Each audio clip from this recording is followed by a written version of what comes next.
Welcome to the Palace of Megapixels. This is Super Mega Brothers Turbo.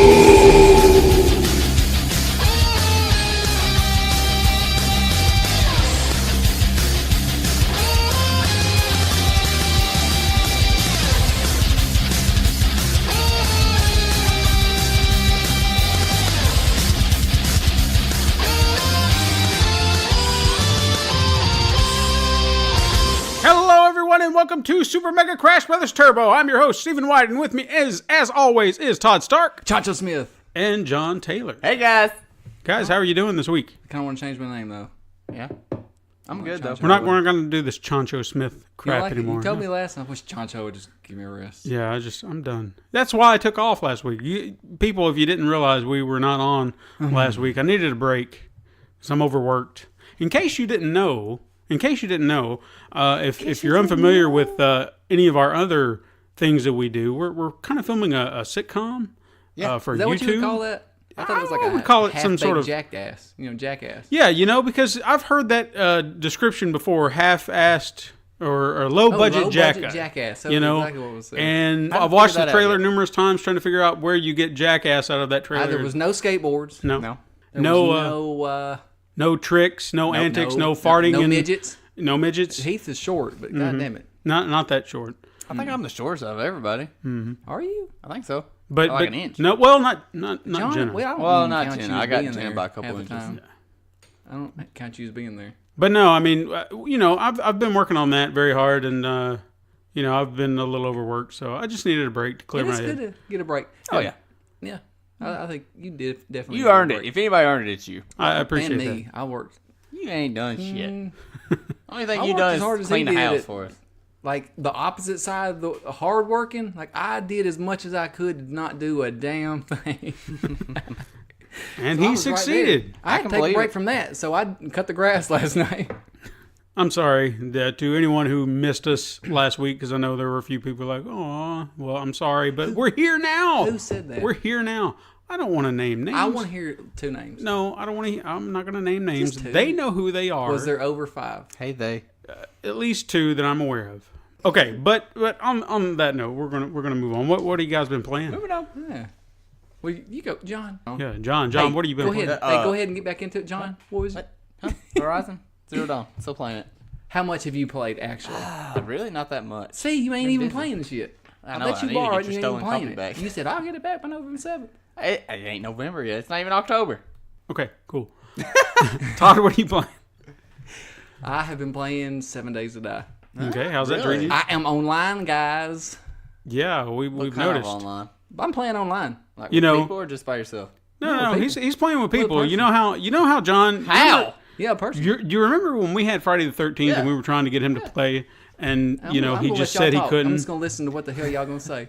And now all of a sudden he has internet that works. You got and legit he can play. internet. I got. It's amazing, right? Like internet. Like what it takes to do that. I still have Usenet. What'd you do? Wouldn't you like to know? No, I just hooked up to my hotspot. Like we did before. No, we never did that. Yeah, he did. What? When? Yeah. You hooked it up to John's. For a second. And I measured how much data I used. Not a lot.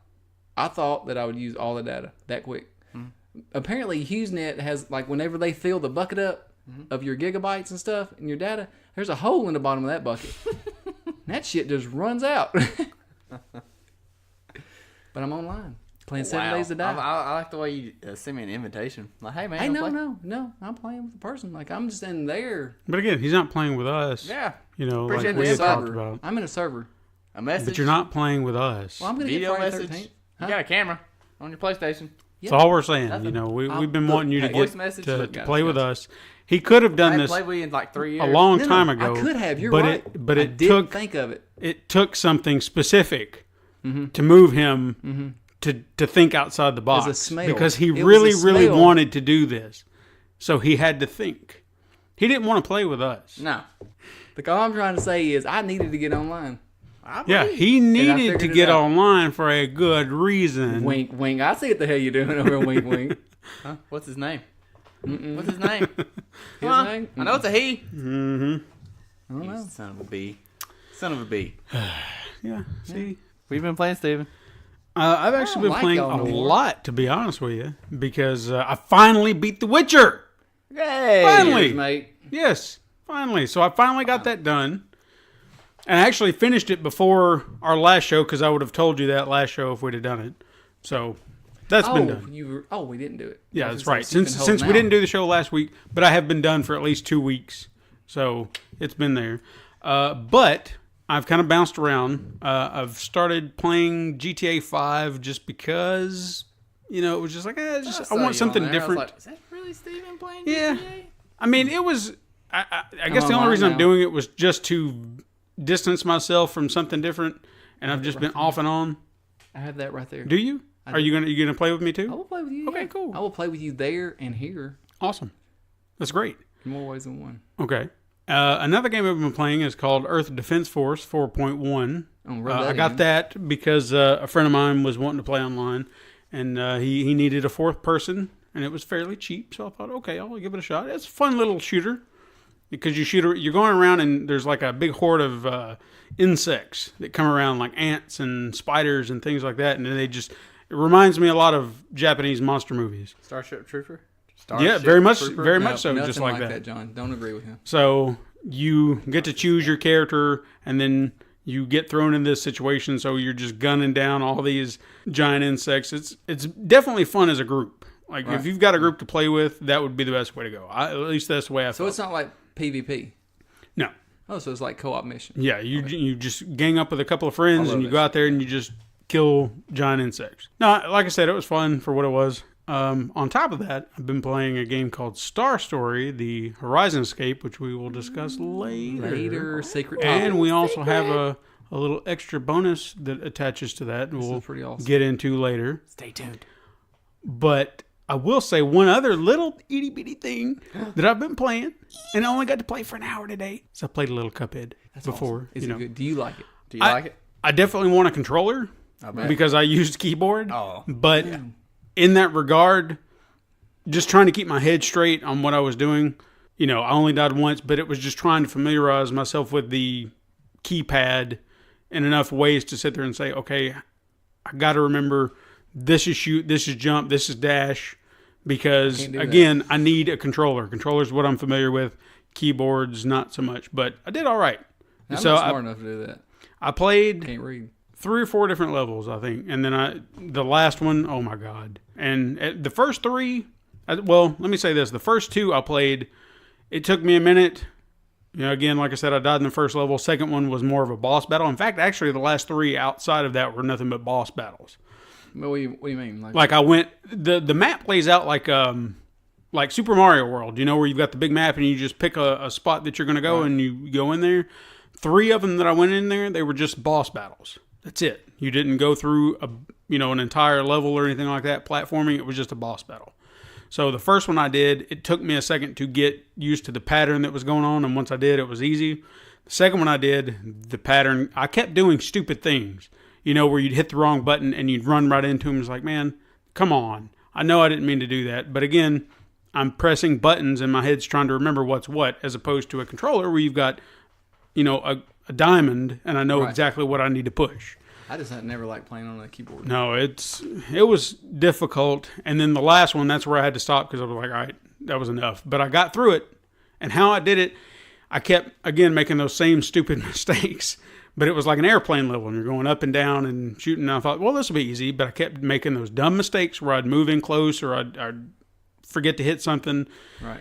And then it's like my brain just went on autopilot and said, I got this. And I went through the entire level without getting hit. I don't know how I did it. It's just like it happened. And I was like, good, finally. And when I was done, I was like, I'm going to shut this off. So would you compare it to Metal Gear, Mega Man, like we talked about earlier? Yes. There, with the exception of that airplane level, a lot of it felt very Mega Man-ish, especially like the second boss battle that I did.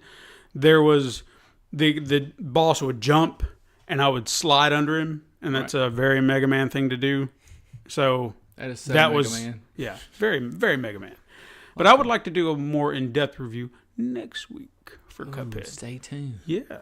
But I did get to play it. a teensy little bit. And you hit your thing there. I did. Oh, That thing looks like Aunt Jemima's girdle. well, since we've got a lot to cover this week, I don't want to dilly-dally, so we're just going to jump into some news. Did he just say that? I did. Dilly-dally? Dilly-dally. We're going to jump that into what they some say word news, man.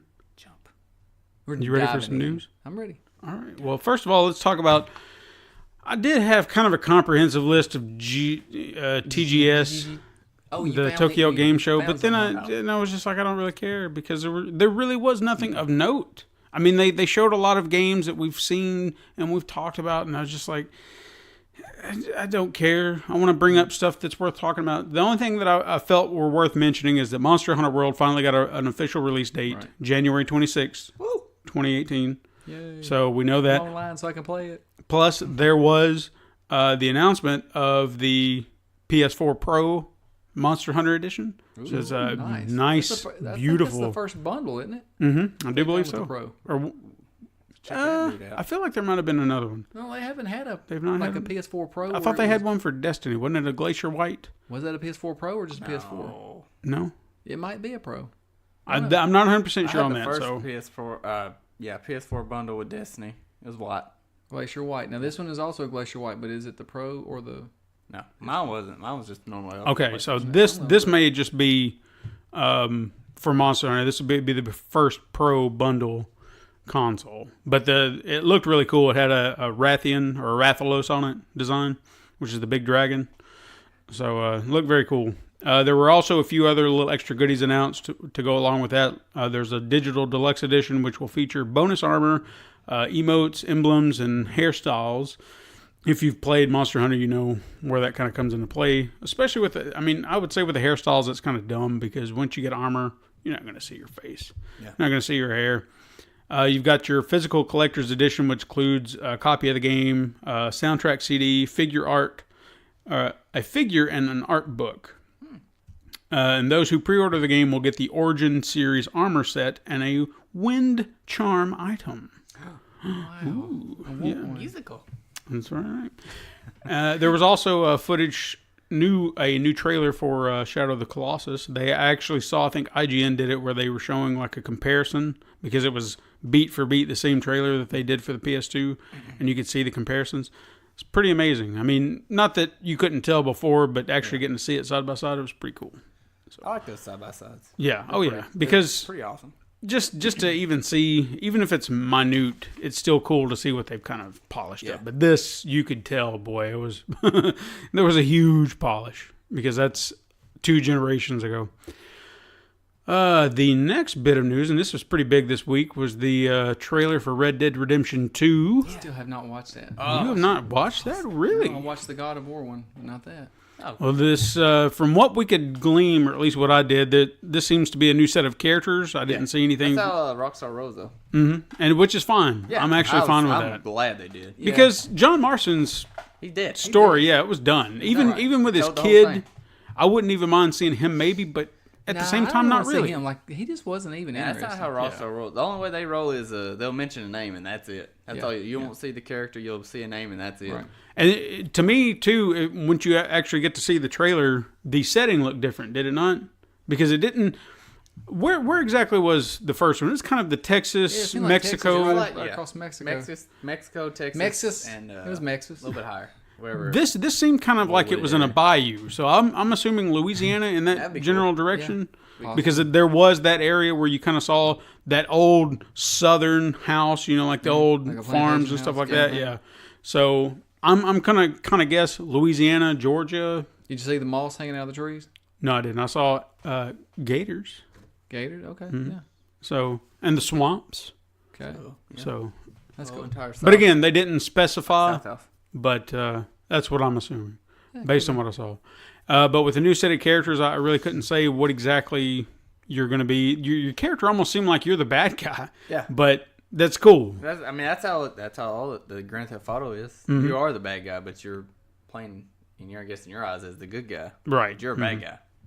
But I'm looking forward to this because I bad guy. don't really think there's enough Western games No. out there, which it's a breath of fresh air. Western games that are good. Yeah. So it's nice to kind of come come along with something different every now and again, and I'm looking forward to that. The next thing I have is Gun Media released a roadmap to Friday the 13th, so everybody knows exactly what we're going to be getting. And I actually printed this off so you guys can look at it. Oh, that is so nice. Oh my goodness, I just dropped it if you heard that. Hey, Look at that. thanks. What buddy. is that? Okay, now here's what we got. Wait, I didn't see it. All You right. can hand me. Do we all have a copy? You don't- No. Place You it. don't all have Oh, a he's copy. made I'm one just gonna damn copy. I'm gonna point it out. So with the roadmap, we already have the free clothing pack. Right. We already have the retro Jason. Yeah. The fast-paced maps, The what? which fast-paced maps, they're smaller, more condensed, so Last time? there's going to be a lot less hiding spaces. Oh, okay. So Jason it's like can kinda a- get to- like a section of the map. Right. Oh, All right. that'd be cool. Okay. Now, as of printing this, it says right there, you are here. But in that time frame, we've already had the free emote pack and the Spring Break 1984 collection come out. Okay. Now, the next thing on the list is Part 4 Jason, which, I seen you post something about that. Yeah. Is that it? yeah, that's I thought it. that was the dude from the Goonies in a mask. I've heard that comparison. I can see why, because he's got kind of the crooked Yeah, ear. the and crooked ear. And I was like, dude, Well, that's the isn't dude his from the head lumpy Goonies. too? Somebody Like just photoshopped real a lump on mask one on it. a little bit, because with every Jason, if you've ever seen the designs, they change every single movie. Yeah. So there's never a consistent look. And I guess that's with any horror character. But Part 4 Jason is going to come out next, and I'm assuming the Jarvis House map will come with that, since they are kind of entwined with that. After that, it says new counselors. I've heard rumors that we're going to be getting characters from the movies, which would be cool. I don't know which ones yet. New kills, They're always cool. better than that. New clothing, could do without. Now, at care that about point, by new clothing, That means, it's Halloween. so that's what the pumpkin means. So within this time frame, this roadmap is essentially telling us that by the end of next month, or this month, by the time everyone's listening to this, October, we should have all of these things. Okay, now then after Halloween, we have the Virtual Cabin 2.0, which I'll bring it up. Whenever it was like when they were announcing it, they did the virtual cabin. You could just look around and see what's. Yeah, you can look at all the models. Every couple of weeks, they'd open a new room. You look at all the models, characters, masks, for everything. And now they said that this is going to be free for everybody to look at on every console. So that's awesome. Then you're going to have offline bots, so you don't have to play online. Oh, that's cool. SP challenge demo, which I'm assuming that's single player challenges. So you have a demo. New counselors again, and then a new map. Now I'm going to assume this little snowflake means winter. Christmas. No, that's possibly Thanksgiving. You think so? What? It's cold Thanksgiving. Well, we'll see. It's somewhere in the cold season of. Well, I mean, that gives them plenty of time. You know, was it Halloween and Christmas? What if that means it's a Christmas That's a lot of break? time. It could very well be Christmas. I would have expected, maybe a Santa Claus hat? or a Christmas tree. But look, there's You know, Halloween. At least the pumpkin kind of identifies. Hey, that's Could be in Halloween. December. Yeah. Or I'm just gonna winter. assume winter. November 21st is winter, right? Or is it December? No, I think it's November's still fall. It's December 21st. I actually think it's January. January. Mm-hmm. Well, I could keep going, say February, finally go. Yeah, yes, you okay. could. You could. June. Now, I got it on first try. after our supposed winter, is what we're gonna say, we have a new Jason. Speculation. Which Jason are we going to get? Because at this point, we already have 2, Right. 3, 4, 6, 7, 8, and 9. And 5 was that what? 5 is the fake Jason. Right. Okay. I was going to say that's why they skipped him. What if they come back with that? Well, we have another Jason down the line. Yeah, there's. So there are one at the least end. 2 more Jasons they're going to release. So let me get to that. New clothing, new game mode, single player. So I'm going to assume new game mode is single player or something. Yeah. Possibly. Single player's coming, and then we'll have a new map after the new Jason. So my theories are here. The only Jason that they have not got, or they have not released that people want, would be Uber Jason. That's X. Yes. Jason. Yeah. That would be the. I bet that's the last one. Do they have Jason Goes to Yeah. Hell on there? Yes, they do. Okay. So with all that said, I don't think anyone wants Part 5 Jason. That's what I'm saying. It's I'm- like, what if they did something and did a little cool little game mode with it? What I think would really be cool if they would do it this way, and again, it's their game, whatever they want to do. I think it would be cool if they put in the new Jason, the one from the remake, I like that. And Because- why are they getting ready to reboot it again? because we already talked about rights and stuff. There's a whole big Just story. keep going with I the one know. you just made.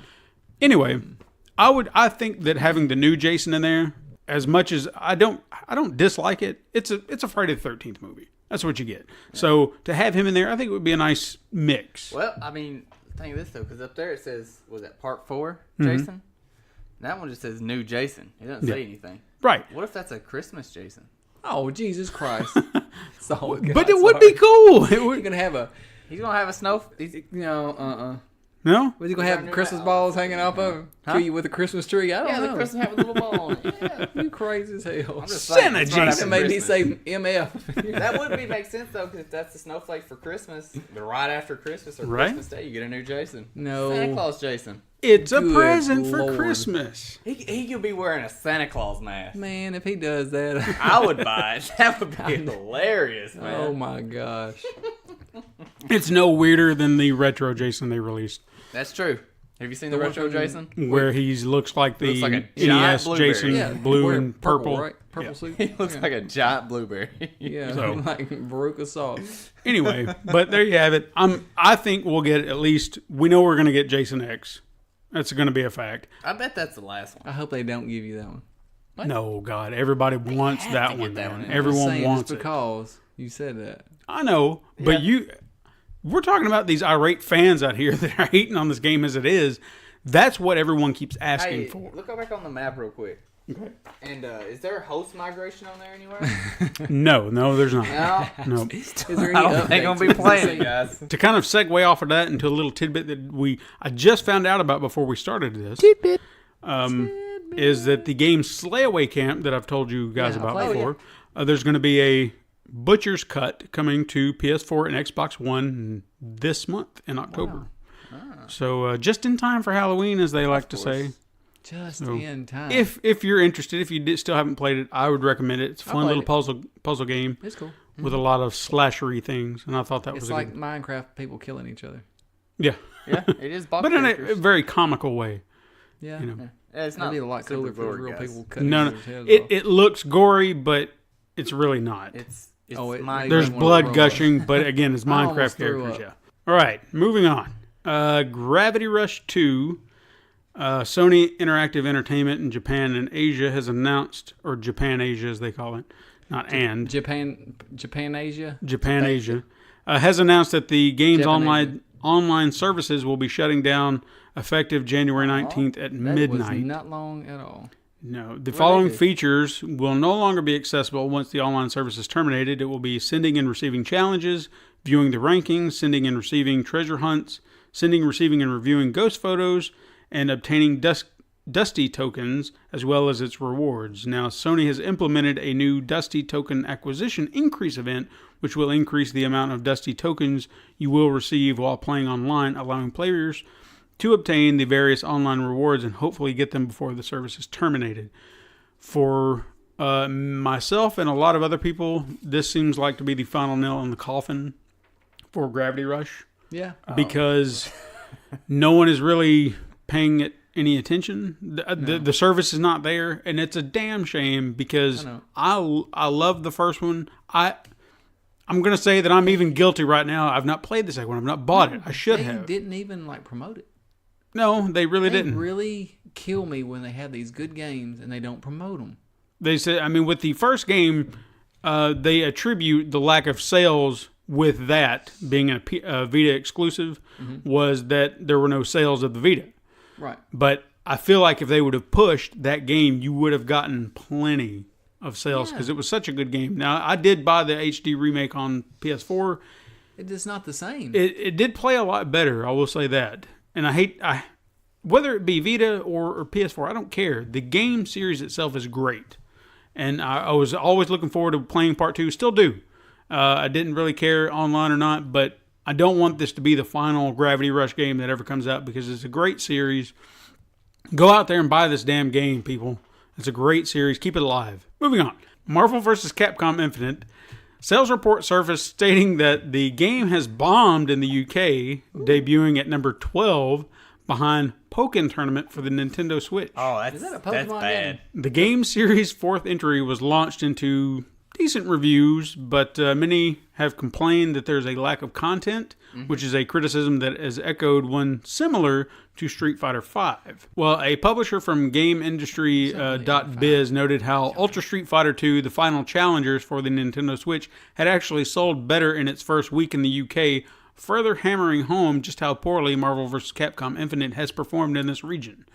Now, while the game has charted number 12 in the platform sales and all platform sales, the individual sales chart, it fared even worse, with the PS4 version debuting at number 16 and the Xbox One version of the game not even making the top 40. Boom. With Street Fighter V having been roundly criticized for launching with minimal content, it could be that the similar complaints leveled at Marvel vs. Capcom Infinite have dissuaded many fans from picking up the game. Do you think that's... tell you why? That's what I was going to ask. If you let me continue, go ahead. Okay, No, we'll go ahead. continue. No, No, go ahead. no. It's too late. You go ahead. You're right. I was going. Thoughts? What are your thoughts? Talk. I think it's by design. I really do. Do you think they're trying to push for more microtransactions? Yes. And then those games are perfect to do it with. Mm-hmm. Yeah. Buy a character, buy a shirt, buy some shoes. Buy a costume. We saw what Nintendo did with Super Smash Brothers, Wii and 3DS. Boy, you could have bought those games, and then all those games, or the DLC that they put on with that, and bought that game 2 times over with the amount of money you spent just buying characters. I bet. And that's what they're believe doing. Because they know there's a certain amount of people that are going to play that game. Yep. Mm-hmm. I mean, let's be honest. It debuted at number 12. That's still, you're talking over 100,000 sales. Probably. Well, how many, does it say how many sales? I didn't get a final number, no. I bet it almost sold 1 million. Okay, so there's 1 million people spending 99 cents. You know, there's $1 million more dollars. You know, that's what they're doing. I think they're going to that whole cell phone model, and I can't stand that. That's not. I don't want that. No, I'm not a fan of microtransactions unless it's depends on what it is. If it's something that I can be put into a position to where it's whether or not I want it, as opposed to a really good character that you're just like, why is this not in the game? You know, why couldn't you just put this in the game? Right. Because with Mortal Kombat, they did the 2 combat packs. Yeah, and that's And- different. But if you bought the season pass, you didn't have to buy that. Right. To me, that was You have fair. to buy it each. You have to buy a season pass Yeah. for each season. Right.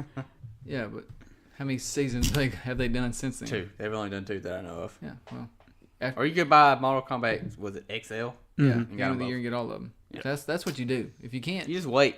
yeah, Guys, wait. just wait. Wait a year. Just wait. I mean, But I'm if gonna the get sales Dead aren't there, then they don't do that. Yeah, I'm gonna get That's Dead true. Rising 4 Game of the Year. Oh no, they're gonna put a Game of the Year edition out. I promise you. No, I just mean that the sales are going to plummet, and they're going to be like, well, no one's playing this, so we're not going to put this content out. So, I know some games, but Bomb and they got to have that money. But Capcom is Capcom. Mm-hmm. You know, they're okay Which- with the game Bomb as long as people are buying that downloadable content. and that's what worries me about Monster Hunter World, because Yeah, they could easily turn that into a microtransaction nightmare just for all the armor. You could be like, hey, you slip us about $2 or $3, and we'll get this sweet armor. Or hey, how about $5 and you can get this whole set with it's not in the swords game. and everything else. that's where they really get you when they go, it's not the game. You go, what the freak? Mm-hmm. I got to have it now. $5 here. Take my Yeah, money. and they'll sell it to you in some way to make you think you really, really need it. Right. That's stupid. Stupid. John, did you have something? Yes, I did. Did you see the Infinity Stone package that they offered for that game? I did not. They advertised it looked like diamonds, all the Infinity Stones. Mm-hmm. But what you got was legit plastic Easter eggs that light up in a box. You can't even, I swear. If you don't believe me, look it up. I have not There was seen a couple this. people that, YouTubers that got the Infinity Stones. I don't even know the name, what it was called. But anyways, they posted pictures like, are you kidding me? And they legit look like little Easter eggs that you get at Easter. The little plastic ones that open, that's exactly what they look like in a box. They said you can't even take them out. They just light up. And Wow. that's all they do. They don't even look like diamonds or any type Give of me stone. 10 of them right now. I want 'em. There's no telling how much it costs to get those. That is insane. If there's a Reddit page or thread about these Infinity Stones for that game. It's hilarious. Just look it up. Look it up if you don't believe me. Just look it All up. right. I definitely will. I'm looking it up. curious. It's hilarious. I'm curious if John's lying. Well, then look it up, damn it. Right now. All right, I'm going to move on since he's going to get irate here. Earlier this month, or I guess it would have been in September, since we're in October now. But every time people listen to this, we're having Oktoberfest. Okay. Warner Brothers Interactive announced a release of a special Uruk for Middle Earth Shadow of War. Uruk. That's what my car does when it hits the brakes. The release of a special Uruk, as I'm going to call it, Fourth Hog Orc Slayer. This is in honor of the late executive producer Michael Forgey. Mm-hmm. Originally, it was available as a DLC for about $4.99, and $3.50 of that was to be donated to his family. That's cool. Now, while some saw this as a kind gesture, both to him and his family, others saw it as kind of a dick move from Warner Brothers, because they kind of saw them making profit out of this regardless. So, to assuage any fears, Warner Brothers released a statement saying that they will refund all purchases for Forgoth Orc Slayer and will directly donate money to the Forgy family. Now, this raised even further controversy because now people are questioning how much exactly are they going to donate. Because if you start doing the breakdown of that... I didn't say anything. Like, I know. Anyway, furthermore, the statement tries to clarify some information regarding the original donation controversy, but contradicts the original announcement by stating that they always intended to sell the DLC worldwide and donate all profits to the family. Right. So again, all it did was start getting people questioning, because here's the breakdown. Think about it like this. The DLC would cost $4.99, and you subtract about 5% of the cut for platforms such as Steam or PS4 or whatever, and you take the sales from that and the donation at about $3.50, $1.24 would have only gone to Warner Brothers and Monolith. Right. So, despite that, they're going to be making bank regardless. Maybe, so but they got to keep the doors open. Yeah, you sell about 1 million copies of that, $1 a piece. You've already made $1 million on DLC alone. It's just awesome, honestly, that they even thought of the family like that. Yeah, but I'm trying to see it from both. Because I understand that they need to make a profit, but they're going to be making profit. They're not making a profit. But they should have. I mean, they're going to be making profit regardless. So why couldn't they have just released the DLC, or said all proceeds were going to go to that? Because once they said only a fraction of, I think that's where a lot of people got a little discouraged. Because but if you think about any donation you make, it's just a fraction here, a fraction there, and nobody says anything. And that's what discourages people. If they just said all proceeds go to his family, I guarantee people would have just dropped their money and said, "Here, by all means," because that's $5. A piece for every piece of DLC. Right. You sell 10 million copies of this game, and every one of those goes with that DLC. You do the math, and they've made a bank. But right now, with Warner Brothers pulling back on that, how much are they really going to donate? Because they could have easily made more money in the long run with the DLC. Right. So I can understand where the controversy is coming from, because Warner Brothers should sit there and say, we're going to give them $5 million, and that's fine. And yet they sell 10 times more in DLC and downloads. Yeah, well, you got to figure, though, they're making their money back from the $5 million, so you got to count that first. So they're not. I don't know, man. Like, it's a slippery slope. I think they really should have thought this through. Shut up. The family would have made a ton more money. I know. I think they should have thought this through a little bit more. I think it would have been smarter, especially if you're going to give it free now. You should have left it as, we're going to donate everything to the family. That way, that's a player's decision to make that donation. Yeah. So I think that's what dissuaded a lot of people from doing that. My opinion, anyway. I think if you really wanted it, you're going to get it either way. Oh, yeah. But I think that little thing kind of adds to it, I think. Yeah. To where you're just like... Was it like a character model? Yeah, something like that. I'm sure that there's a little bit more to it than that. But, again, we'll have to wait and see when the game comes out. But I'm sure there's a little bit more to it. I don't know if you guys heard about this, but the studio behind Agents of Mayhem, Volition, has laid off over 30 people this week, including their general manager. These layoffs come 1 month after the release of Agents of Mayhem, and sources are saying that Deep Silver, the publisher and parent company of Volition, are unhappy with Agents of Mayhem's sales. And, I don't want to see this game series go down the tubes, but I think what I guess maybe scared a lot of people off is that we're doing something different. Yeah. Because it's not Saints Row. It's Agents of Mayhem, which is not Saints Row. Because to me, again, this is a game I want to play. But what in that universe? It's a alternate timeline universe. But for me, I guess speaking as a fan, I wasn't sure it was Saints Row. And I think that's probably what hurt a lot of sales is because no one was 100% sure. Because the first time I saw a trailer, I was like, is this Saints Row? That's what I thought. But I wasn't sure. Exactly like everything Saints Row would do. Right. But it was called Agents of Mayhem, so you're sitting there going, Okay, I'm not 100% sure what this is. I don't even think is it the same company? Is it Yeah, the same name? everything's the same. Okay. Yeah, it's a Saints Row game, but like I said, they hit the reset button on their world, so it's an alternate reality. Yeah. To me, it's a little more cartoony. Yeah, I've heard. Yeah. That's just the way it looks. It's not as, not Saints Row wasn't like supposed to be a perfect universe or anything. Like, didn't look great. But that's what I always liked about those, that they were some outlandish GTA. I mean, they went way the hell out Like there. every game they got I never even thought about it either, but after replaying GTA 5, I really feel like they were trying to emulate that in some way without going outrageous. Oh, you can't. They were really trying to tap into those little things, trying to be outrageous too, but still be realistic. What with Trevor?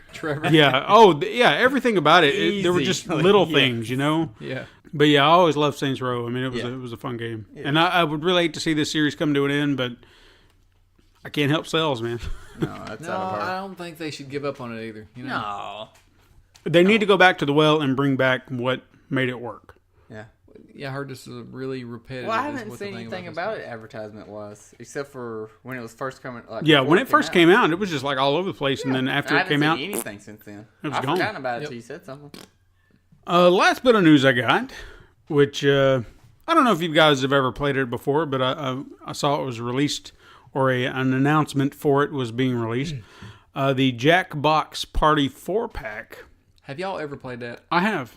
Is it good? What is it? I actually enjoy them. They are definitely fun with a group. Right. That's what If I'm you wondering can get, like, if we all got ourselves together and our wives and whomever and just sat down and played it, it would be 10 times more fun with the largest group imaginable. I think it's up to at least 8 players you can get for most games. It's so much fun. I've done it at home with maybe about 3 people, and it's okay. Depending on the game you're playing. At 3, it's okay. The more people you can get, the better it will be. The whole experience will be much more fun. Yeah. But anyway, they announced the Party Pack 4, which I probably mispronounced the more I'm thinking about it. Party It's the Pack's beer. pretty easy I way think I to- said Party 4-pack.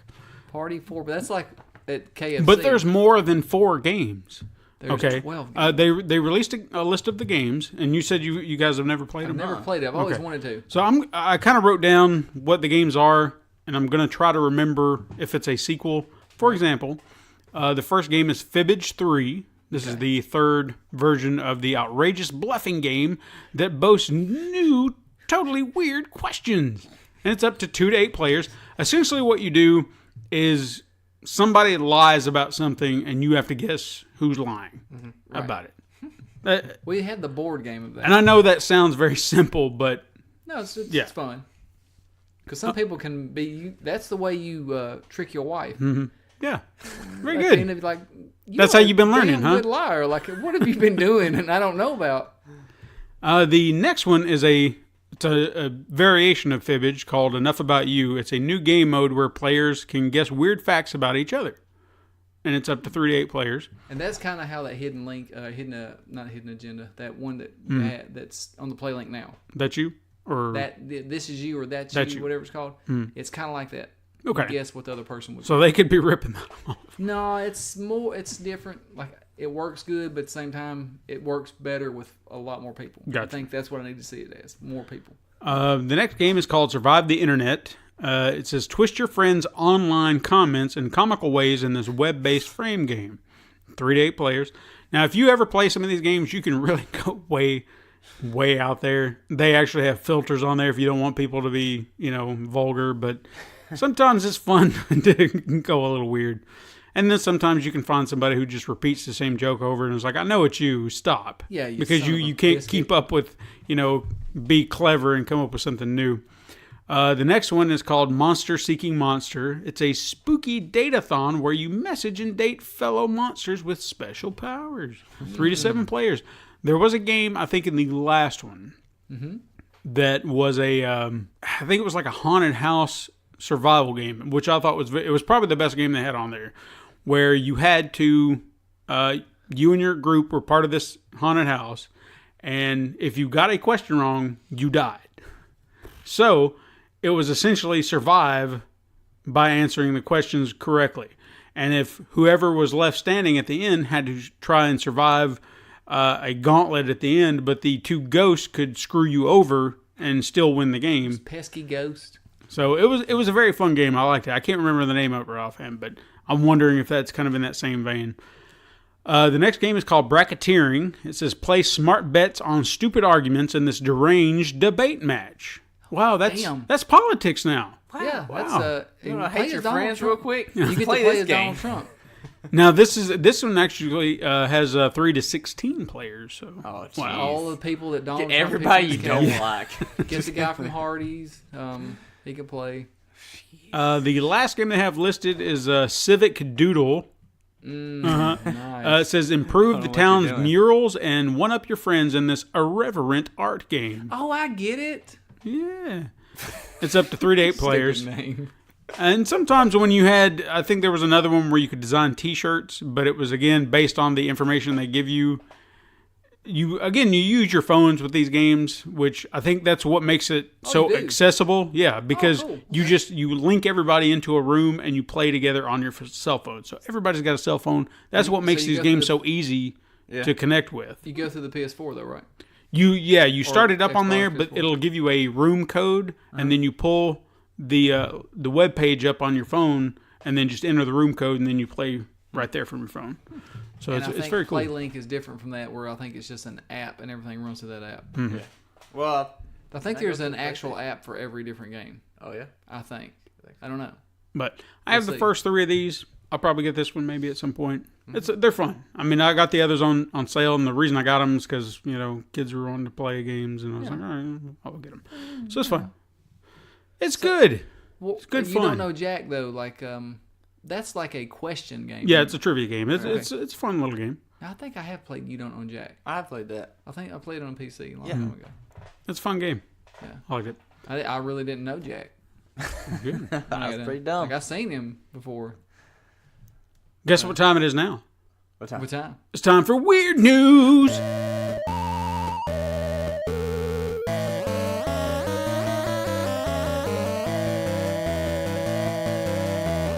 Anyway, the first little bit of weird news I've got is a commission in the EU have released a report on the effects of piracy on the video game market, and they actually said that It's good. piracy benefits publishers.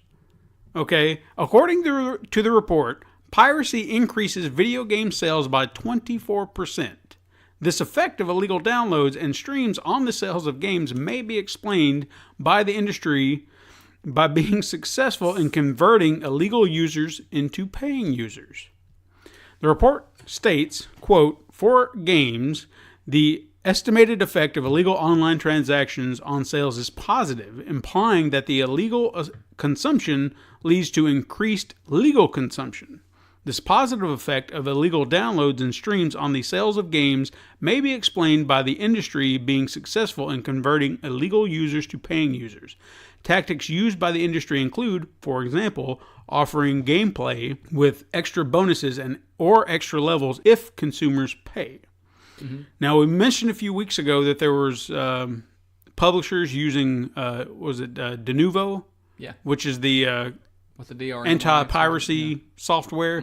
yeah. But we also saw that a lot of players or PC users, they don't like that, and they will boycott the game because they did that with Sonic Mania because they don't want to. They assume that it doesn't or it causes problems with their games. I don't know, It does. and I don't know. I think I've never seen City it. Skylines ran through that. I think it caused a lot of problems. If I So- remember right. In regard to that, if you've got gamers out there who are discouraged by this because they assume that this anti-piracy software, or maybe it does, screws with their game, if people would stop breaking the law, then they wouldn't have to do this. You ever played a pirate game? I have not. But let me ask you this. Have you? Probably, I don't know. I don't think I have. No, I've never had. If you have, you don't know. I mean, what I'm thinking is, if it really benefits them, then stop trying to stop it. But this is an independent study, so I really don't. But still, regardless, if it's boosting sales, be the same way at first. You know what I mean? Like if I was making something, I would try my best to keep people from making the same thing I'm making, right? But if study shows that it helps, then it does. It does. Come on. Now, to an extent, let's look at the music market for a moment. Mm-hmm. They have probably seen a lot of independent artists go out there and they've seen their music spike or sales in content spike because people are sharing their music, especially if they're not out there a lot. And that helps boost who they are because no one's heard of them. I would say even Ghost has kind of benefited from that because I didn't know who they were until my friend said, hey, check this band out. I would have never given them a thought in the world, and now look how popular they are. That's how I heard them. That's what it takes sometimes. But I'm not condoning it, so the audience understands that. I'm just saying, I guess I can see where that could work on all fronts, whether it be video games, movies, whatever. But at the same time, stealing is stealing. Yeah. You're still taking away from someone's profit. So it's a very thin line, very slippery slope. Anyway. Another piece of weird news is during TGS, Sega announced a collaboration between its mascot Sonic and Hooters, the restaurant. No, dude, I seen that. What the hell? Details on this collaboration are unknown outside of its ability to possibly promote the upcoming Sonic Forces game beginning in October or now. Well, sex sells, and I said also it's unknown how exactly this time will work within the restaurants, because it might just be in the game. They're just kind of what they used to do where they'd put a logo in the background. And be like, oh, yeah, Hooters. That's cool. Here's a Hooters level. So will the restaurants, will they be cosplaying as Sonic characters or something? And will that actually be a Japanese I don't know, but only thing, or will it actually happen here? Like, they make Sonic really sexy. Like, I'm going to go to Hooters. Well, I don't think they're going to use Sonic. I mean, there are some female characters. Hooters are always good. I understand. I've never been. Hamburgers are good, too. I've never been. I've never been to Hooters? I have walked into a Hooters, but never ate there. And what did you do? Well, it was an odd job that I was doing at the time, and I won't get into it right now. It's an odd job that you walked out. I'm sorry. Huh? No food whatsoever? No. Again, that was a different time in my life. I'm not going to get into right now. We were young. Like, I'd have walked in that so much and knocked the candy dispenser over with my, Yeah. Sorry. Different time in my life. I'll get into it later. But no, again, there's no great details right now, or at least as I wrote this. I don't know what exactly this entails. I would hope that this was something that happened in the U.S., because I would love to see cosplay at Hooters just out of curiosity. Well, I mean, what are you going to do? I don't know. Yeah, so little foxes with two tails. Yeah. So you've got Tails cosplay, and that's one. That's cool. It's weird. What's the boss on there? Oh, Dr. Eggman. Yeah, some chick the with a big mustache and a fat ass. Dances him. Yeah. Or dresses him, not dance. They ain't dancing. So yeah, it would be hilarious, but we'll see how that plays out. Yeah. Anyway, next little bit of weird news. Weird news. Did you know that there was a Kickstarter campaign that started this past week for a board game of Resident Evil 2? What? Tell me more. They funded their entire campaign within an hour. I'm not even joking. That's why they make those shitty games. So, the initial goal for this game was $200,000 and $639. First off, before you get started, how do you board game Resident Evil? Well, I'm going to try explaining it the way they did. Pay attention, guys, because I want to try. Yeah. As of writing this, as I wrote it down, because I went and looked, as I wrote this, it has already reached over $560,000. Good God. So they have more than doubled, almost tripled what they needed. So while the campaign does have stretch goals, most of them have already been met because they've already made so much money. Some of these stretch goals include 4 extra zombie figures, a flamethrower card, a zombie dog figure, and a couple of other things. Here's an overview of the game. Huh? Just a black heart. Yes. Yeah. What? Yeah. Can I finish? Can I finish? I'm just saying that could be one of the things. Jesus. Oh my god. All right. An overview of the game. Resident Evil 2, the board game, is a cooperative survival horror game for 1 to 4 players set in the... How do you play a board game with one person? This is one game. How are you gonna? You just interrupted your damn self. I know. I just thought about that. It just hit me. How do you play a board game with one person? What? Furthermore, it was like you got on to me. This isn't solitaire. I'm reading here. I read what I said. Yeah, I know. But The I man was was thinking an typing, he extra didn't piece read they what he could put typed in, till he and said then it. you just That's like right. start reading That again. And makes like, how the hell do you play with one person? I know. I interrupted myself. It works better that way. If you'd have done it, I would have allowed it because I'm as confused as you are. I'm gonna allow it, but Okay, you know, but fine. One I'm going to player. continue. 1 to 4 players set in the Resident Evil universe. This is not just roll all the solitaire. damn, you get all Oh, the is it a turns. card game? You like You get all the solitaire? turns, lay out baby. some Okay. I'm gonna roll the dice. I'm gonna roll Players- the dice again. Okay. Players choose from a number of familiar characters before venturing into the zombie-infested streets and buildings of Raccoon City in a desperate fight to escape the nightmare. Designed specifically for the Resident Evil universe from the ground up, this game brings the thrills and the dangers Damn, I'm scared right now. of the setting to a tabletop. A tabletop near you. World-class miniatures and innovative new mechanics help deliver an experience that captures the essence of the much-loved original video game while offering new twists and turns. I what really don't kind know of- how you play. They didn't explain that at all. No, I don't want it. So, But they met their goal. but they met their goal. So they people are did. wanting to play this somehow. And They make $200,000. maybe it's like D&D or something like that. You can't play D&D by yourself. No, have exactly. you gotta have Again, companions. I think I'm more stuck on that. So if they just said 2 to 4 or even 2 to 6, it would make more sense. But there's a board game that now exists It's one player. for one I'm gonna buy person. that. What are you doing tonight? I'm gonna play Resident Evil. Oh, you got that Resident Evil 7? No, I'm playing the board game. Yeah. What? Have fun. With Can who? I play? No, I'm I playing get by all the myself. turns. I get all the turns. play by myself, dude. Okay, well that was the end of our weird news. Now we're gonna move on to release dates. Ooh, release dates. Now, since we missed release dates because we were off, I figured that I would kind of bring some of those up I don't think just you in case No. someone missed them and they wanted to know what they may have missed. Now, I will say this before we even get into the actual release dates. I made a list because every week where we go over this, how many times have we mentioned how many Switch games there aren't? There's a lot this week. A lot. Skipped There's over that none. section There's like completely. none. Because we normally say how many we nothing's see coming out on PC Switch. games, Yeah. PS4 games, whatever, Xbox, but there cell phone. maybe one Switch game that comes Yeah. out and we're just like, oh, look at Nintendo, they don't know anything. Yeah. So there was an article that I found that listed all the Switch games that are coming out this week. Mm-hmm. Okay, so I'm gonna list them. Is it like the Wii? They're just like little. You got a beer? one-off You're games? gonna need a beer for this long list. This Well, week. it's not that list. If you'll just let me curious. talk, Well, shit. I'm sorry. it'll come pretty fast. It's your problem, right? Anyway, Switch games coming out this week. You've got Earth Atlantis, Golf Story, the Arcade Archives of Mario Brothers, One Piece Unlimited World Red Deluxe Edition, Picross X, Tower of Babel, Sparkle 2, Demo, Conga Master Party, Pankapoo, Inverse Deluxe, Butcher, Brave Dungeon, plus Dark Witch Story.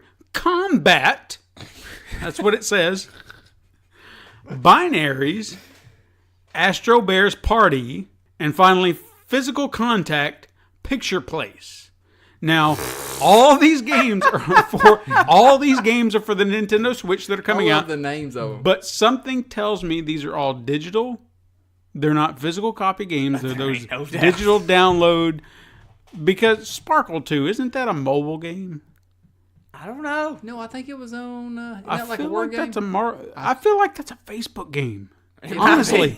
But it would work on the Switches. Yeah, but- Does the Switch not but it I'm- has a touchscreen, right? Yeah, it does. But I'm pointing out these are not. These are Wii, like those. Wii's. Yeah, Remember those these are those little. Wii exclusive garbage one-off games they just kinda put in. They just But put hey. sequels to them. But hey, if you have a Switch, there are games out there You for got you games today. coming, guys. You can get a game. Just yet. Yeah, and that's the one thing about the PS4 and the Xbox One. I don't know for sure. I'm pretty sure it does always have games, but you hear it don't have the big AAA games. But there's always something to play. Yeah. And there's never been until now anything to play on the Switch. Well, there's plenty to play on the Switch now. By God, You're good until Mario Odyssey. Well, now we're going to get into the real games. Real games. Yeah. No, Now, again, we missed a few days. Did you not hear that? So these are real games. these are real games. Panda poo. On September 26th, if you missed it, which was last week or the week before, that was a long time ago. No, it was last week. September 26th. That's what I'm saying. That was 2 days ago. 3 days ago. Not when they listen to this, damn it. Oh, I didn't hear that Okay. part. I'm So sorry. last week, if you were listening now, last week, the games that came out, just in case you missed it, was Batman: The Enemy Within Episode 2, The Pact, which was the Telltale Batman game. Wait, that's the first game, right? Or is No, this this is season 2. Oh, no shit. Yeah, it's already come Is the out. first one good? Did y'all like it? I haven't bought it I yet. loved the first game. Yeah, it was solid. Telltale's Batman came out on the 26th for PS4, Xbox One, PC, and iOS, and Android. On my cell phone. Blue Reflection for PS4 and PC. Does anyone know what that is? Nope. Say it again. Blue Reflection? Doesn't ring a bell. I don't know. I'm going to assume it's an indie game. Yeah, I don't know. I'm going to have to look that up. I think it's going to be like a reflection game, but it's blue. Yeah, Very good. the first one was called Pink Reflection. I'm gonna struggle with this one. I'm gonna try it. I want to hear it. Danganronpa. No, Danganronpa. Danganronpa. All right, cool. V3 Killing Harmony for PS4 and Vita. Fallout 4 Game of the Year Edition, PS4, Xbox One, and PC. Halo Wars 2 Awakening the Nightmare for Xbox One and PC. Hob for PS4 and PC. I actually saw a review of that today. It looks like it'd be pretty fun. Raid World War 2 for PC. Ruiner for PS4, Xbox One, and PC. That was another game I've looked up. Ruiner. Ruiner, it's from, I think the publisher was Devolver Digital, the ones behind Hotline Miami. It looks pretty fun. I think the reviews on it, from what I've seen, have been pretty solid. I'm hoping to be playing it pretty soon. Fingers crossed. Hoping. So, but we'll see. I'm not gonna hold my breath, or otherwise I'll die. Senran Kagura. Oh shit! Here we go. No, words are hard. Senran Kagura. Nailed Peach. Beach said But I read Blast. it. You nailed it. Yeah. Senran Kagura. Peach Beach Blash. Peach Beach. Oh, I know what you're talking Wow. about. Hold on. This is a tongue twister. I'm gonna want do you it. to I'm say gonna it. do it. Let him I'm gonna do do it. it. He's He a gonna big do it. boy. He gonna do it. Peach Beach Splash.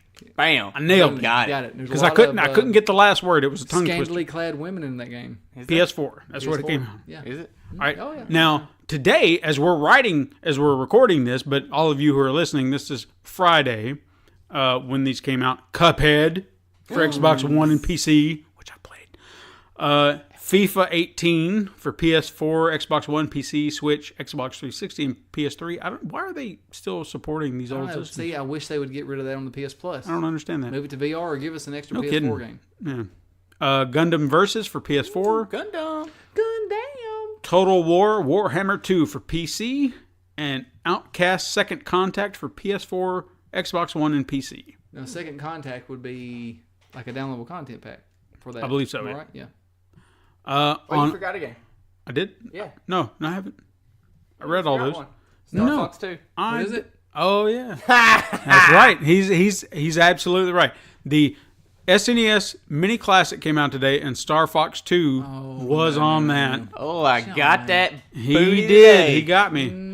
You've got I it will more than say once. this. No, I'm gonna put out a disclaimer for all of our listeners real He's quick. got his booty Oh, yeah. more than once. Listen up, guys. No. Just to kind of clarify, I looked on 2 different sites today Right. for release dates to make damn The sure. SNES? No. For games in general. Oh. Just to make damn sure that I've got a comprehensive list of all games that are being released. And I got 2 different sets. Mm-hmm.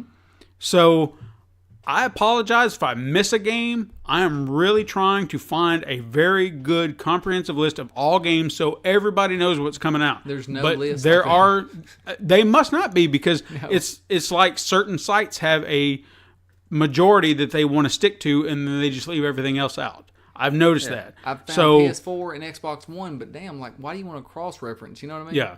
So I'm doing my best to try and look at various sites to make absolutely sure I have a very solid list for our listeners so they know exactly what's coming out and I'm not missing anything.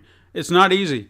I really wish I had an easier way to do this, but I'm only one man. I can only do so much. He's just one man, guys. Just one man. Now, on October 1st, which was yesterday for all of our listeners, Crumple finally comes out. Crumple. If you have not heard of this game, go back and listen to our show Yes. Like, a few weeks ago where we were talking to episodes the actual developer, creator of this game, and go right now, find his game, and pay $1 singular dollar. $1, I'm buying guys. $1 singular dollar. You can get this on PC. You can go to Humble, go to Game Jolt.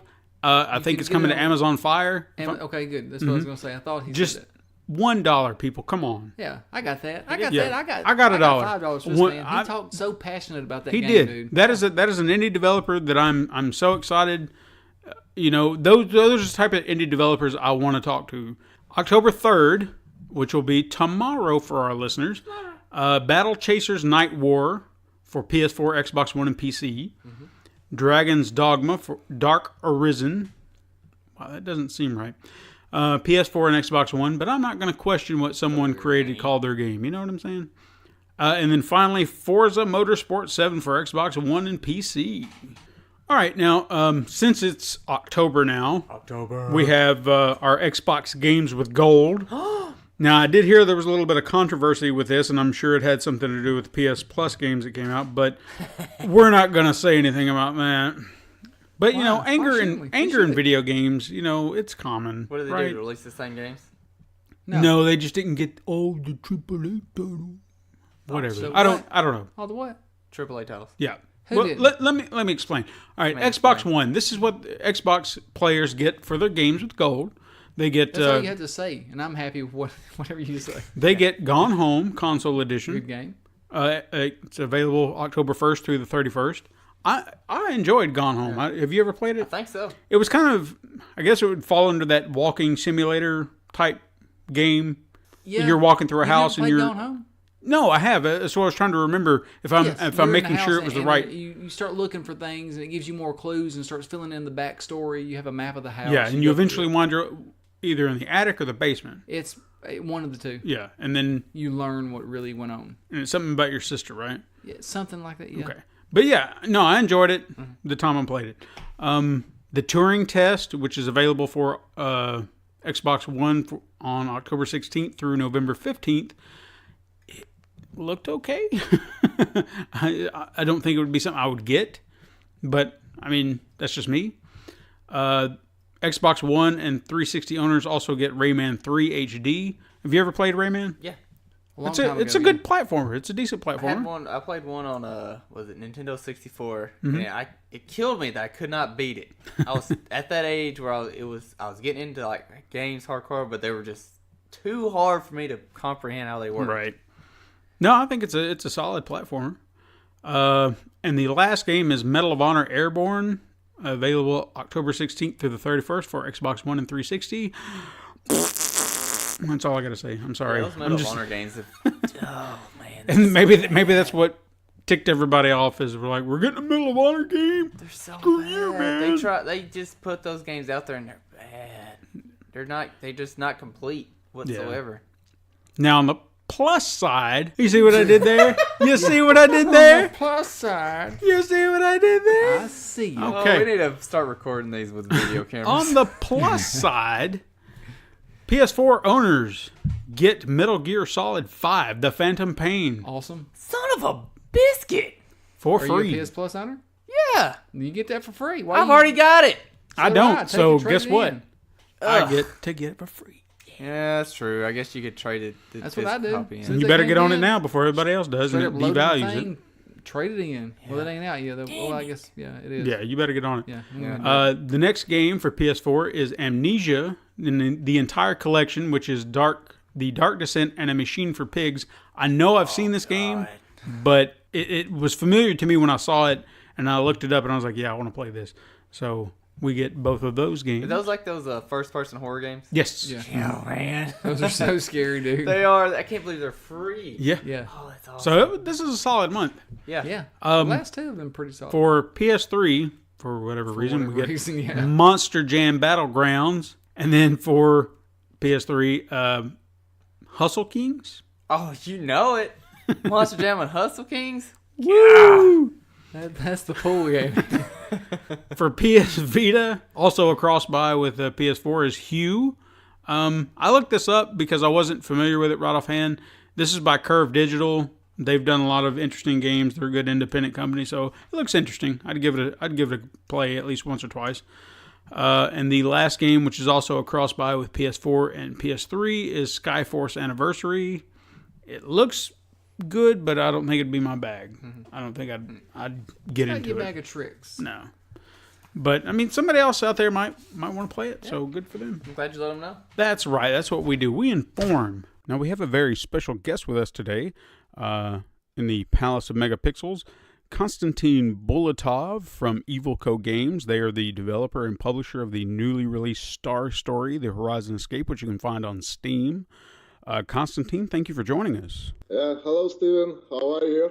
I'm doing well. How about yourself? I'm fine. It's Saturday now, and all's fine. Very good. I'm in a great mood, and I'm happy to have a good language practice. You know. Right. Now, if you would explain to our audience the game Star Story in brief detail. Star Story, it's text quest. It's about a cosmic adventure quest, and so we did it for 1 year and have released 5th September of this year. It have the plot of the game has 24 endings, and this plot is non-linear because you choose your own path in this game, and your path depends from the answers and from how you play this. The game always give you some choose, and from this choose it depends the crafting possibilities and some elements of self-development of the personage, of the main character. So it's we can say that it's a text quest, it's an adventure, it's RPG, and in the cosmic style. And it has something from, the old school games, because the first computer games, they were text games. Now, where did the idea of Star Story come from? The idea, the main idea was born after we saw a little bit strange browser text game. It's called Dark Room. And it was a very interesting story, but this game hasn't any graphics and looks very strange because you have only text. But it was a really interesting story, the plot, and it looks like real underground. So we wanted to combine this mechanic of this game, of a text game, with nice graphics, animation, and some battle elements. We would like to combine all these styles, and we got our Star Story. Was Darkroom the only game you drew inspiration from? No. Darkroom was not the only. There is one game on Steam, the Bonner Saga, and is also made an influence to our game. And honestly to say, when we started Star Story from the beginning, it might be a free-to-play economical clicker. with only one location in the base.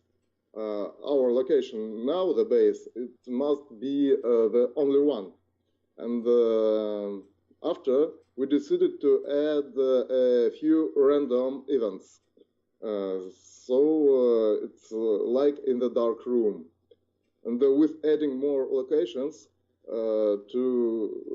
we need to depict that events. And so after then, we found that our artist depicts that event very good, and they created a great, colorful world, and we should to use it. And so, but to use it as well, we should make a real story and change all the concept. And we say goodbye to free-to-play and say hello to RPG. And also, in that period, the Banner Saga greatly influenced on us. So that was a little bit of genesis of Star Story in brief, from free-to-play, from the idea to make a free-to-play game to the text-based adventure.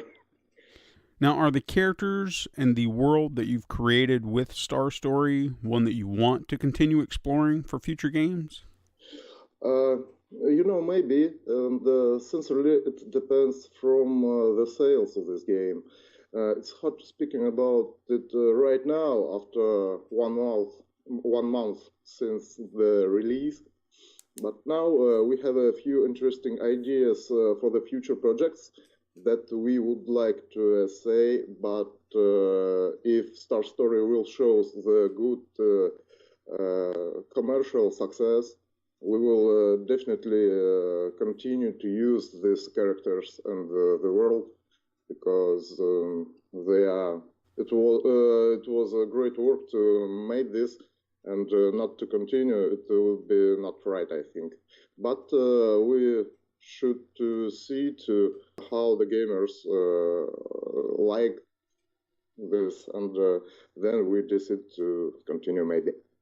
What started your path into game development? The members, I can tell that only the members made a company. In the year 2016, we meet with different experiences in the gaming, but with a great desire to make something serious. And everybody from our team has a known experience before in casuals game, in match 3 games, hidden objects, mobile apps, etc., etc. And honestly speaking, it's only for the enthusiasm of every member of our team led us to make that game. For every one of us, gaming was mostly like hobby. And in 1 year ago, we decided, why don't we try to transform our hobby into the real work? If we can, should we try it? Yes, of course. And we can do that. And so now we can see the result of that impulse. Did you have any games that you enjoyed playing when you were growing up? Yes, of course. We have it. It was from classic, old school consoles like Dandy and the Sega 8 or 16-bit. The old PC games of the quests from LucasArts, like Full Throttle, for example. Yeah, Full Throttle is the best game ever, period, I think. Yes. Seventh Guest, it's not LucasArts, but anyway. Some games from Adeline Software, Little Big Adventure 2, Time Commando, and remember the Neverhood? Mm-hmm. It was about 20 years ago, but it's all the good games. the top 3D classical as Wolfenstein 3D, Doom, Duke Nukem 3D, Quake, and of course nobody passed by GTA, Warcraft, Heroes of Might and Magic series. It's it's normal. Everybody plays that. Right. Are there any games you enjoy playing now? You know, unfortunately, personally, I don't have much time for this now, but I'm trying. And when you grew up, it's really hard to find the time for gaming. But we can find just a little bit time to play some classical old games because of nostalgia, maybe some killing time mobile apps. Me personally, last 2 months I replayed the Fahrenheit or Hitman, Silent Hill 2, Silent Hill 4, The Room. Are you currently working on any other games at the moment? Yes, we have 2 projects, and there is idea to make an adventure based on myth of ancient Greece. And another idea, another project, it's one written beaten up project. I can call so. That's all I can say because it's top secret, you know. And before the release, we need to have some research to start a new project and how to make it. Because you know, when you start to make a game, you never knows what it brings.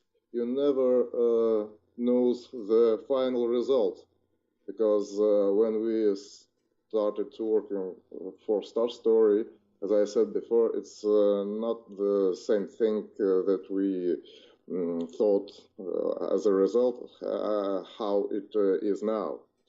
And so we wanted on our next projects to have more researching with a result of research from our Star Story game. We have a lot of materials to research, and maybe to in the game making we must to orient maybe from the marketing or something else. Now, being an independent developer, do you aspire to become something larger, like a large game developer, or are you content remaining an indie developer? We don't have a point to be a large, like Electronic Arts or Ubisoft, for example. You know, the game development resemble showbiz a little. Like an old rock and roll bands who started from little, and then after they became like Guns N' Roses or Motley Crue, you know. And if our projects will have a great success, we will not have any chance for not to be a large developer, you know, because it's a product rules. But it's not for us. It's not the main target. It's not the main goal. The main, it's for now, for us, it's to be in process, to make the good games and to do this the way that that proceeds from this allow us to continue to work and create new game projects. It resembles Perpetuum Mobile a little, I think. And for now, the main point it's to be self-sufficiency as a studio, to make some money to for we can continue. Konstantin, thank you so much for joining us. This has been a tremendous pleasure. I love your game. It's fantastic. I will be pushing it from now until I get the rest of the world to pay attention to it. I really do wish you a lot of luck on your future endeavors. Okay, thank you. Take care. Bye. Now, guys, and I'm going to review for you Star Story: The Horizon Escape. Now, this game was developed by EvilCo Games. We spoke to Konstantin a little while ago. The game is described as a turn-based sci-fi adventure game with text RPG elements. You play as an aspiring space archaeologist. I almost screwed that up. Archaeologist. Van Click. He studies rocks and cancer. He crash lands on a mysterious planet called Horizon. Now, once he's recovered and kind of shaken off his crash I wish we had it on video. Your head moved like you were from India right there. You were in the crash. You must begin choosing your path to tell your story. Now, something to note, this game actually won first place in the White Knights Moscow in 2017. It's a deconstruction workshop in which experts in the field of video games dismantle a number of different video game projects, and they examine the strengths and weaknesses of the game. So, for a first place winner, that's pretty solid. That is pretty solid. I wasn't sure what to expect from this game initially. Upon seeing the trailer, the RPG combat elements were very familiar because it's that turn-based, you just attack, back and forth type thing. I really love the hand-drawn art style. So that was a selling point for me. As we've talked before, when it comes to indie games, their art style really has to grab you, and I liked what I saw. After playing it for some time, it very much reminded me of a choose-your-own-adventure book. You know, where you have you read through the story for a point, and it tells you go to this page or that page, and then you just continue on with your story. That's what it reminded me of very much in that regard. Whenever you say that, though, does your choice really affect the story? It does. Okay, see, like that's what I always liked about The Walking Dead until you figured out that you really just had two choices. Yeah. No, in this, you start to go down very different paths. Cool. So, when you actually start the story, you're giving 3 paths in which to pursue. Each path will lead down a different set of plot points, and at the end of the chapter you choose, or each level is essentially a chapter, and at the end you'll have 2 options that will lead you down yet another set of paths. All of this culminates in a possibility of 24 alternative endings. Now, that aspect of the game reminded me of a game called Stories: The Path of Destinies. Have you ever played that? I've never played it. I played this on PS4, and it very much had the same aesthetic. Now, this was more of a fantasy setting than a sci-fi setting, and I think you were a fox. But you had this very fantastic tale, like a storybook type tale, and you had 24 endings you could get. 25 if you got them all, which would then culminate into that last ending, like the perfect ending for the story. What's great about both is that each campaign through an entire story is not incredibly time consuming. Probably takes about an hour, 2 to most, to complete. So you could make time for a quick game, finish, and then come back about, a day or so later, and then you have yet a new experience in a familiar setting. So it's like just reading another story. So you said, hey, I want to play this. There it is. Boom. There's another story. I want to read it again, except with a different twist. Now, as you progress through the story, you encounter and interact with various characters on the planet that will essentially drive the plot. You have a selection of responses on how to proceed with the encountering strangers and engaging in the conversation. Your options can vary from fighting your way through each situation head-on, or you can avoid a confrontation altogether using items like language translators or rocket boots. On most occasions, your decisions will boost one of your 3 stats that you have, which is Resolve, Insight, and Goodwill.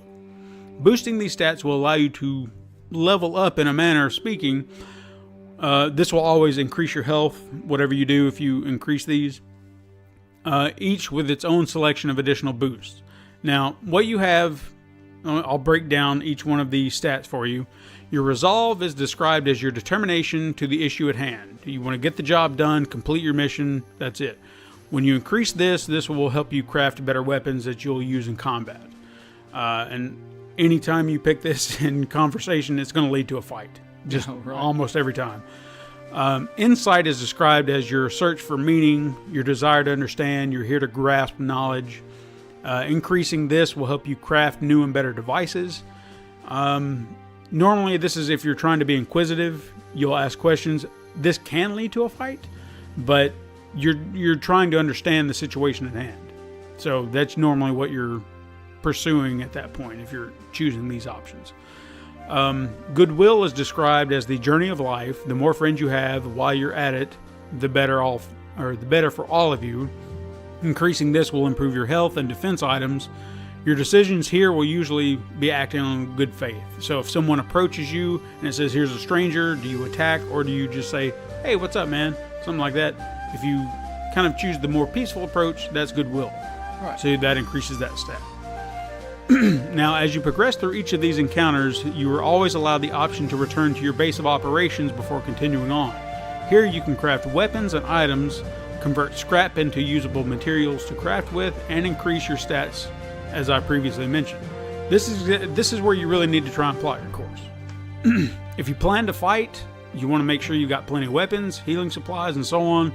If you plan on avoiding confrontation, you want to make sure you've got plenty of devices that will allow you to do so.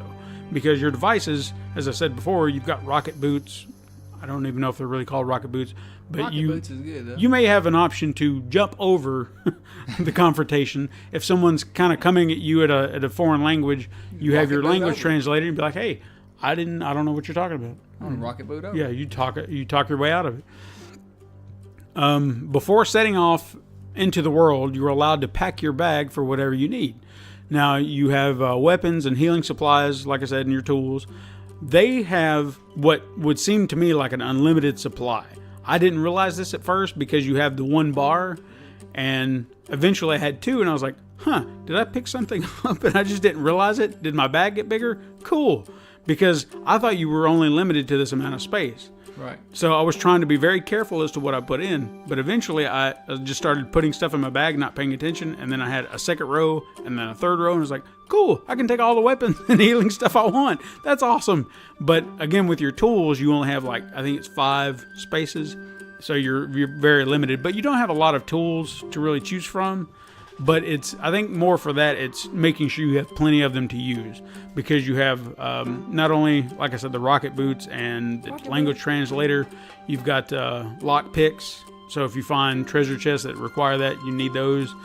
And they help you find blueprints and things like that, or even more material you need to craft.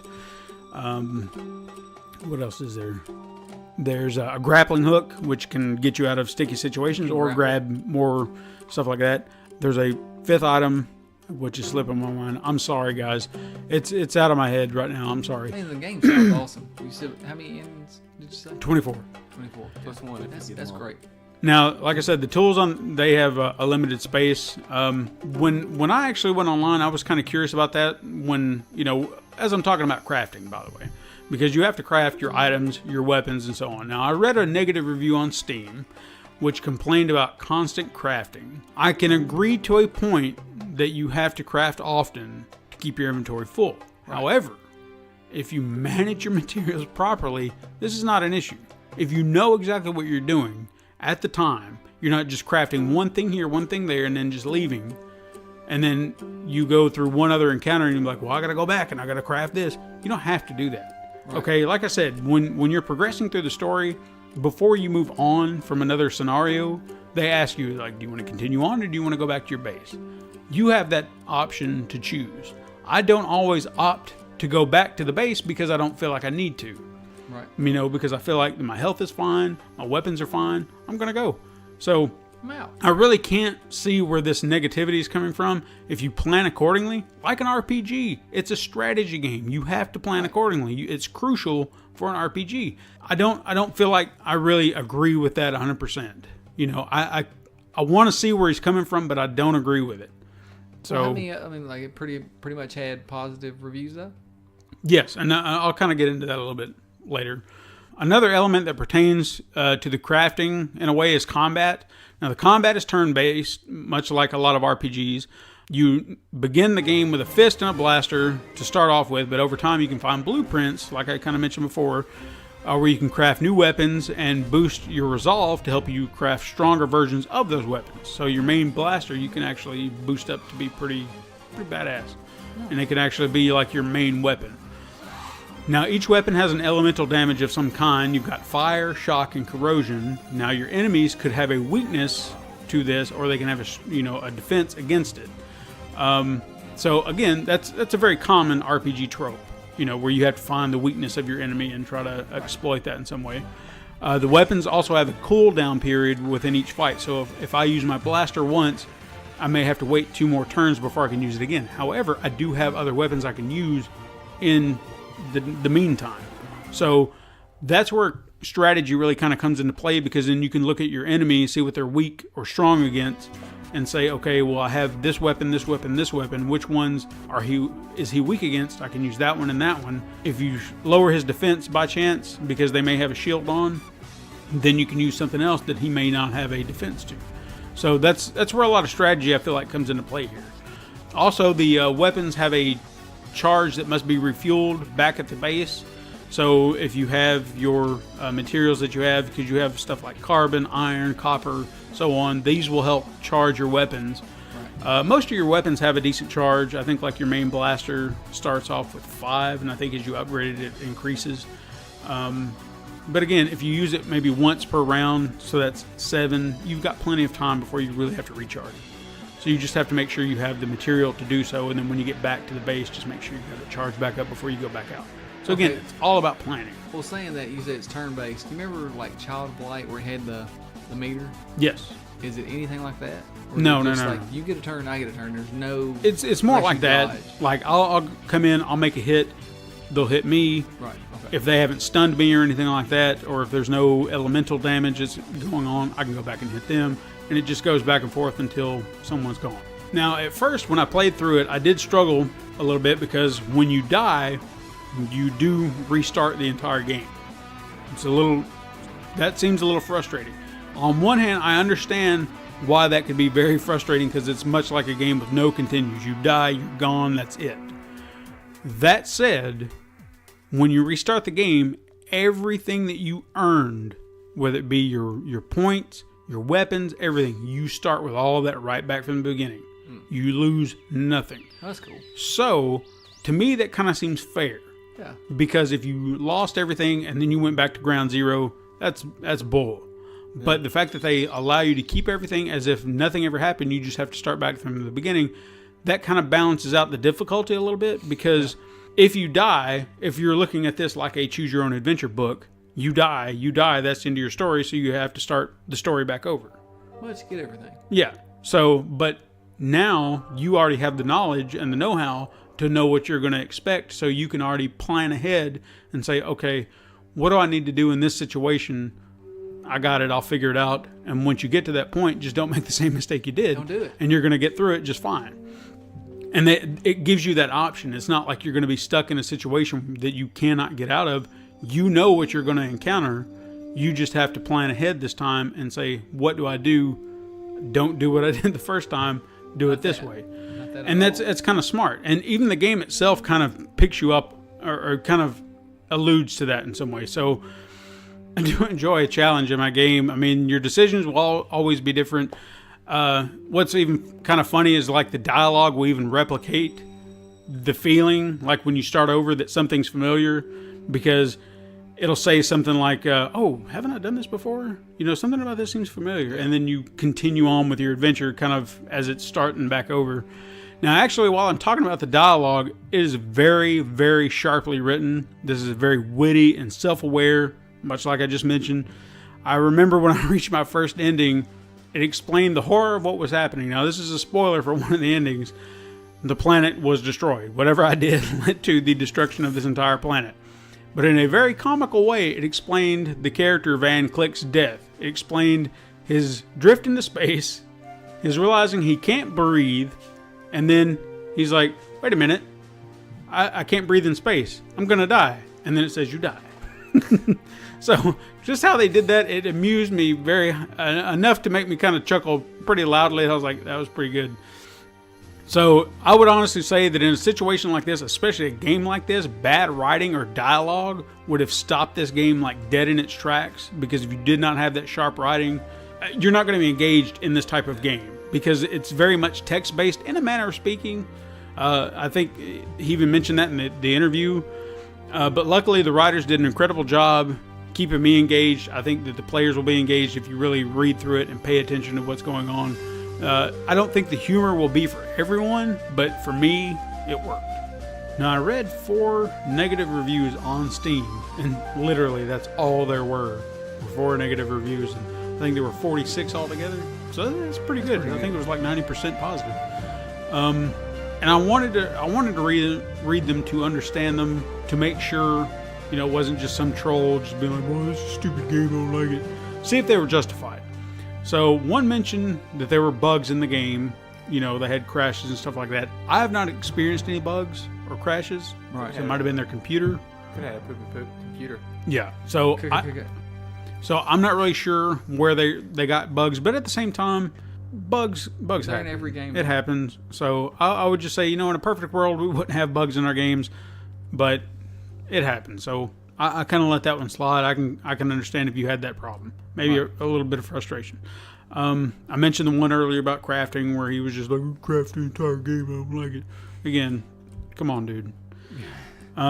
One said that it was fun but monotonous, which kind of seems contradictory, because either you liked it or you didn't. Were you bored or did you have fun? It's fun, but I had to do the fun a lot. Yeah, all the time.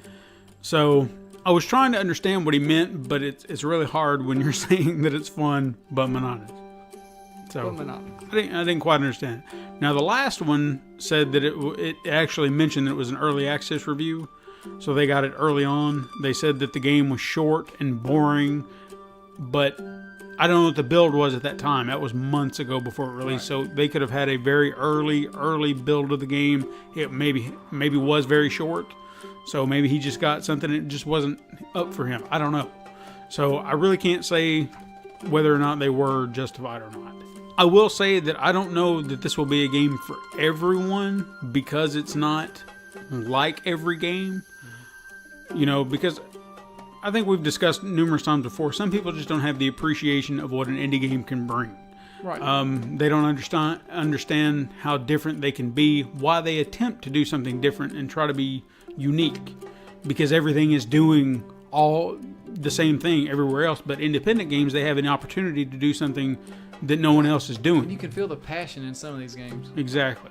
I love finding these games, that are unique, that find their way in doing something fun. This is one of those games for me. I loved it. I really enjoyed what I played. I will continue to play it. If we were to scale this game, which we've never really done, but maybe we could start doing. Yeah. I like the 1 to 5 scale. I do too. Because it's kind of bad. I don't like it. The 1 to 7. It's okay, good, great. I like those. What Netflix used to do until they ruined that with the thumbs up system. Yeah, way to go, Facebook. Oh, Netflix. Yeah, I know. Facebook did it first.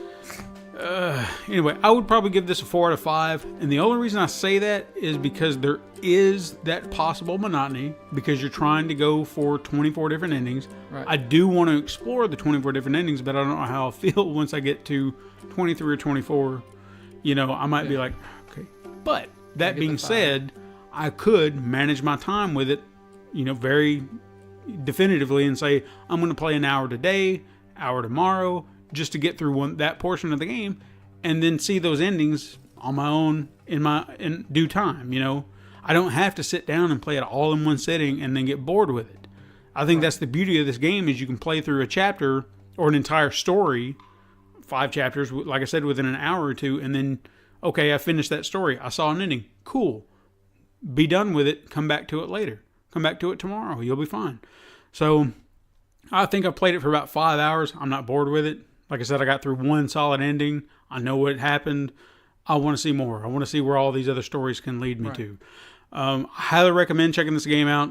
I'm giving it some support. We talked to the developer earlier. I'm eager to see what they have in store later on, whether it be a sequel to this or maybe even something else down the road. I think they've got a long career ahead of them, so they did really good. I'd recommend it if you can check it out. Hopefully it'll, because I know you guys aren't big on PC games, but Want to be. I think I'm getting into it more because I didn't think that my laptop can handle these games, but now seeing that they can. Well, when you start branching out and meeting people, Yeah. you start, they're playing on PC and you want to play with them. Well, it was one of the main reasons I got Cuphead, because that's the only way I was going to play it. I'm not going out and buying an Xbox. It's just not happening. So, but that gave me that opportunity. This has given me an opportunity to play games that we've not had a chance to play before. And I'm glad that we can actually bring these games to our public and hopefully give them a little light. And hopefully people will see this, because I don't know how many people are playing this right now, but I want more people to play it. I want more people to see it and maybe say, this actually would be kind of fun. Because if they can do this now, if they get support now, who knows what they can do in the future. Yeah, they can make We've mentioned that numerous times games. before. An indie game, an indie developer, they can become something so big. All they need is the right support. So I would love to see what they can come up with. I mean, look at Insomniac. They're an independent developer. Mm-hmm. Look how big they are. Yeah, about to come up with one of their biggest games ever, and I cannot wait. I can't either. That'll be day one buy for me. I'm sorry. I'm going to buy it the next day after that.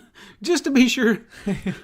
I'm a Spotty fan. I can't help it. I think I want to throw my money at it. After Alien Colonial Marines, I always wait till the second day. Okay, well, very good. Very, you got a point.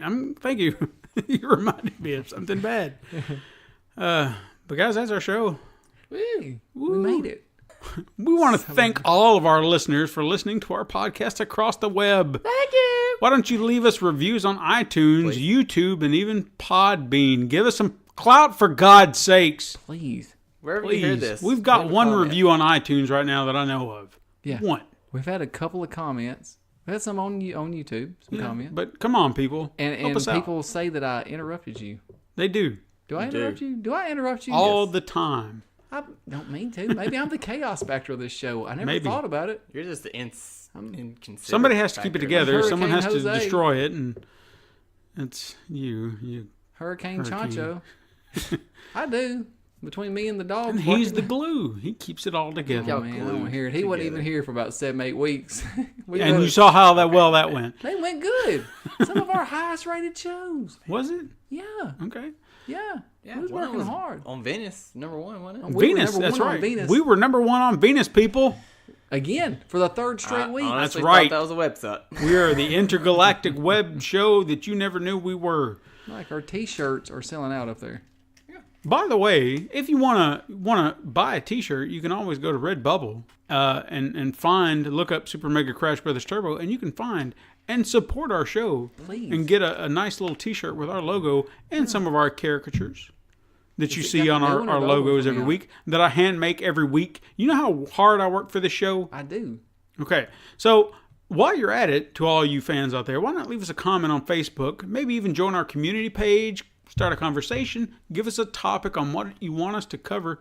And while you're at it, ask John a question. Please. Because we don't have a John question today. I'm starting to give up here. No one seems to care. Nobody does care. Nobody cares about We my care answers. about ourselves. You don't even have to go. You don't even have to go to the community page to ask John a question. You can ask it wherever you want. Wherever you're listening. Same just at put Walmart. it Yeah, down. just comment and ask John. Yeah, Just yeah, say, yeah. quote, ask John, hey, this. John, I'm going to ask you a question. How do you feel about not getting questions every week? It makes me sad. See, look what you're doing. You. Makes me sad. I'm not going to call you anything because you're our fans. You're listening. Well, But you could ask John a question if you care enough about his well-being. we've had to date 3 You hear questions. this? He's like a level 5 right now. When we get off the air, he gets at 11 and he yells at me. Woo, we got a question for We're you. not getting questions enough. That's right. If you want to support the show further, not only can you buy that T-shirt that I mentioned before, but you can also go to patreon.com/pencil and paper productions to give a little money, receive exclusive benefits like behind-the-scenes photos, videos, as well as early access to our content. Some of our patrons have seen Man Cave. That's true. They have seen the first 4 episodes. That's so awesome. all of you out there who, are listening and you maybe want to see the first 4 episodes of Man Cave Season 2, you can just throw in about $5, get and you all can see those episodes that we're all in. Yeah. We're So in there. just letting you know if you want to do John's in that. there. John don't say a damn thing though. Not a word. Not a word. He moves around a lot. Actually, you gotta. If you pay attention, you might catch me slipping. That's right. Just be honest. I might slip once. Yeah, I think I do. No, Slightly. no, Sure. A grunt here or there. that's fine. Well, guys, I know we sound salty, but we do appreciate you listening. Yeah, we do. Thank you so much for being here and listening to our show. I'm Stephen White. And I am Todd Stark. And I'm John Taylor. Join us again next time. But until then, game on.